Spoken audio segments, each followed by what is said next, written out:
അപ്പോൾ ഗായ്സ് ഇപ്പോൾ നമ്മൾ കാണിക്കാൻ പോകുന്നത് കുറുകിയ തരത്തിൽ മോര് കാച്ചിയതാണ്. അതിനായിട്ട് ഞാൻ ആദ്യമായിട്ട് നമുക്കൊക്കെ തേങ്ങ തിരുങ്ങാനൊക്കെ ബുദ്ധിമുട്ടുള്ള ആളുകളൊക്കെ കാണുമല്ലോ. അപ്പോൾ അതിനായിട്ട് ഞാൻ ഒരു തേങ്ങ ഉടച്ച് കൊപ്ര ആക്കി എടുക്കുകയാണ്. കൊപ്ര ആക്കി എടുത്തിട്ട് നമ്മുടെ പീലർ വെച്ചതാ ഇങ്ങനെ പിടിച്ചാൽ മതി. അപ്പോൾ ഇതിൻ്റെ കറുമ്പയൊക്കെ അങ്ങ് പോകും. കണ്ടോ, കറുമ്പയെല്ലാം പോയി നല്ലപോലെ ഇരിക്കും. അപ്പോൾ നല്ല വെളുത്ത കണക്ക് തന്നെ ഇരിക്കുകയും നമ്മൾ മോര് കാച്ചുമ്പോൾ അത് വെളുത്ത കണക്കിരിക്കും. അപ്പോൾ ഇങ്ങനെ നമ്മളിതാക്കി എടുത്തതിന് ശേഷം ഞാനിവിടെ സ്ലൈസായിട്ട് അരിഞ്ഞ് വെച്ചിട്ടുണ്ട്. ഇത് അരിഞ്ഞ് വെച്ചിട്ടുണ്ട്. അപ്പോൾ നമുക്ക് തേങ്ങ തിരുങ്ങാനായിട്ടൊന്നും നമ്മൾ പോകണ്ട. ഇങ്ങനെ നമ്മൾ ഇതെടുത്തു. അപ്പോൾ ഇത് ഇനി നമ്മൾ മിക്സിയിലിട്ട് അതിന് ശേഷം ഇതിനാവശ്യമായ ജീരകവും മഞ്ഞൾ പൊടിയും ഇവിടെ വെച്ചിട്ടുണ്ട്. അത് ഇതിനകത്ത് ഇടുകയാണ്. ഇട്ടിട്ട് ഞാൻ ഇത് ആദ്യമേ ഒന്ന് പൊടിക്കും. ഞാൻ മിക്സിയിലാക്കിയിട്ടുണ്ട്. അത് ഞാൻ നല്ലപോലെ ഒന്ന് പൊടിക്കാൻ പോവുകയാണ്. അപ്പോൾ ഗായ്സ് ഇത് നല്ലപോലെ പൊടിഞ്ഞിരിക്കുകയാണ്. മഞ്ഞൾ പൊടി, ജീരകം, തേങ്ങ ഞാൻ കാണിച്ചല്ലോ, തിരുങ്ങാതെ തന്നെ എടുത്തതായത്. അപ്പോൾ ഇപ്പോൾ നല്ലപോലെ പൊടിഞ്ഞിരിക്കുകയാണ്. ഇതാ കണ്ടോ, നമ്മൾ തിരുങ്ങാതെ എടുത്ത തേങ്ങ കട്ട തേങ്ങ ഇട്ട് മിക്സിക്കകത്ത് പൊടിച്ചെടുത്തതാണ്. പൊടിഞ്ഞപ്പോൾ ഇതിനകത്ത് നമ്മൾ എടുത്ത് വെച്ചിരിക്കുന്നത് കട്ടത്തൈരാണ്. കട്ടത്തൈര് ഇതിലോട്ട് ഒഴിക്കുകയാണ്. പിന്നെ ഇത് നമ്മൾ നല്ലപോലെ ആട്ടിയെടുക്കുകയാണ്. അരച്ച് കാണിക്കാൻ പറ്റും. അതിനകത്ത് നമ്മൾ നല്ലപോലെ അരച്ചിട്ടുണ്ട്. അപ്പോൾ ഇതിനാവശ്യമായ ഉപ്പും കൂടെ ഇപ്പം തന്നെ നമ്മൾ ഇതിനകത്തോട്ടങ്ങ് ചേർക്കുക. എന്നിട്ട് ഒന്നും കൂടെ നമ്മൾ കളക്കുക. അപ്പോൾ ഇനി ഇതിലേക്ക് നമ്മുടെ വീട്ടിൽ പിടിച്ച പച്ചമുളകാണ്. അതുകൊണ്ട് നമ്മൾ ഞെട്ടൊന്നും ഇടിച്ച് കളയണ്ട. ചുമ്മാ ഒന്ന് രണ്ടായിട്ടൊന്ന് പൊട്ടിച്ച് നമ്മൾ തയ്യാറാക്കി വെച്ച ചട്ടിയിലോട്ട് ഇട്ടിട്ടുണ്ട്.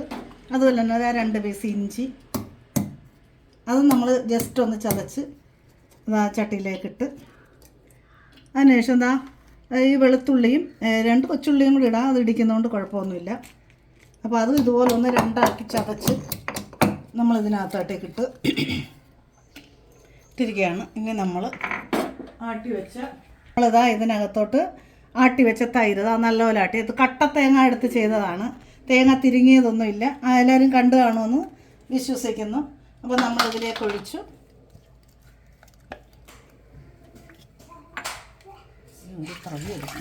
ചെറുതായിട്ടൊന്ന് കഴുകി ഒഴിച്ചിരിക്കുകയാണ്. ഉപ്പും എല്ലാം നമ്മൾ ഇതിനകത്ത് ചേർത്തിട്ടുണ്ട്. നമ്മളിത് കലക്കി ഉപ്പൊക്കെ നമ്മൾ ചേർത്തിട്ടുണ്ട്. ഇനി ഇത് നമ്മൾ അടുപ്പിലോട്ട് വെച്ചിട്ടുണ്ട് ഇവിടെ. അപ്പം നമ്മൾ കലക്കിയ കുറുകിയ തൈരാണ് നമ്മളിപ്പോൾ കാച്ചിയത്. അപ്പോൾ ഇത് അടുപ്പത്ത് വെച്ചിട്ടുണ്ട്. ഇത് തിളയ്ക്കാനൊന്നും പാടില്ല. ഇതൊരു ചെറിയ കൈച്ചൂടായാൽ മാത്രം മതി. അടുത്ത ഗ്യാസിലേക്ക് നമ്മളൊരു ചീനച്ചട്ടി വെച്ചിട്ടുണ്ട്. അപ്പോൾ നമ്മളിതാ ചട്ടി ഇവിടെ ചൂടായിട്ടുണ്ട്. ഇതിനാവശ്യമായ വെളിച്ചെണ്ണ, നമ്മൾ കടുക് താളിക്കാൻ എത്രത്തോളം നമ്മൾ ഉപയോഗിക്കും അത്രത്തോളം വെളിച്ചെണ്ണ നമ്മൾ ഇതിലോട്ട് ഒഴിച്ചിട്ടുണ്ട്.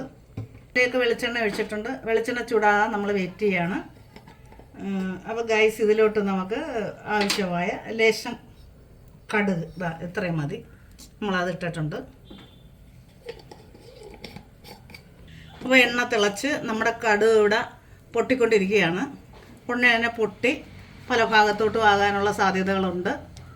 പല ഭാഗത്തോട്ടും അതായിട്ടുണ്ട്. അപ്പോൾ നമുക്ക് ഇതിലേക്ക് ഉള്ളി ഇടാവുന്നതാണ്. നമ്മൾ വട്ടത്തിൽ അരിഞ്ഞ് വെച്ച് വെക്കുകയാണ്. ഈ കൊച്ചുള്ളി ചെറുള്ളിയാണ്. ഇത് നമുക്കിതിലോട്ടിടാം.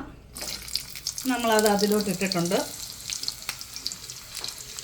അപ്പോൾ നമ്മളൊരു ചെറിയ സ്പൂൺ വെച്ചത് വഴറ്റുകയാണ്.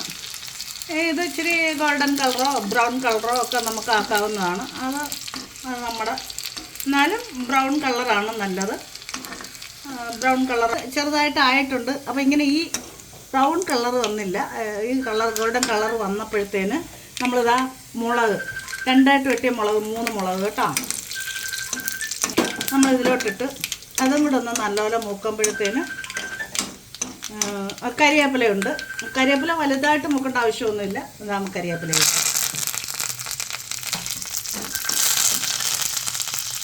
അപ്പം നമ്മൾ മോര് നമ്മളിവിടെ ചൂടാക്കി അടുത്ത ഗ്യാസിൽ ഇരിപ്പുണ്ടെന്ന് നമ്മൾ അന്നേരം തന്നെ ഓഫ് ചെയ്തിട്ടുണ്ടായിരുന്നു. അപ്പോൾ ഇതെല്ലാം ഈ പരുവത്തിലായിട്ടുണ്ട്.